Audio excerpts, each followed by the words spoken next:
আজকে কাঁকড়ার ভিডিও নিয়ে চলে এসেছি। আজকে আমাদের পাড়ায় কাঁকড়া বিক্রি করতে এসেছিলো। তা অনেক দিনই প্রায় কাঁকড়া খাওয়া হয় না। অনেক ছোটোবেলায় খেয়েছিলাম, মা রান্না করে দিত।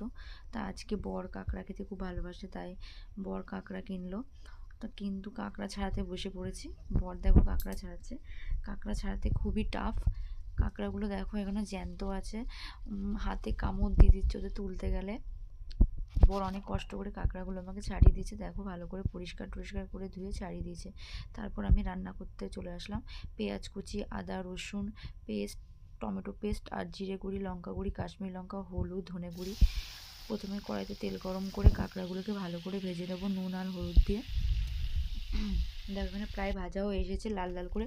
তারপর ওই তেলের মধ্যে জিরে আর তেজপাতা ফোড়ন দিয়ে দিয়েছি। তারপর পেঁয়াজগুলোকে ভালো করে লাল লাল করে ভেজে নেবো। পেঁয়াজ ভাজা প্রায় হয়ে এসেছে।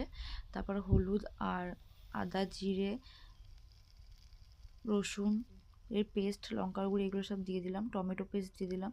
সব মশলা ভালো করে কষিয়ে আসলে কাঁকড়াগুলো দিয়ে আর কাঁকড়ার যে ঘিলু সেগুলো দিয়ে ভালো করে কষিয়ে নেব। ভালো করে কাঁকড়াটাকে কষাতে হবে যতক্ষণ না মশলার গন্ধটা চলে যাচ্ছে আর তেলটা বেরোচ্ছে। দেখো এখানে প্রায় কষানো হয়ে গেছে আর কত সুন্দর দেখতে লাগছে। আর স্বাদ মতো লবণ ছিটিয়ে দিলাম আর পরিমাণ মতো জল দিয়ে দিলাম। হালকা ফুটে আসলে গরম মশলা আর ধনেপাতা কুচি উপর দিয়ে ছিটিয়ে দেবো। তারপর গরম গরম গরম ভাতের সাথে পরিবেশন করবে। কাঁকড়ার ঝাল এত সুন্দর হয়, খুব টেস্টি হয়। তোমরা বাড়িতে ট্রাই করে দেবে, খুবই ভালো হয়। টাটা।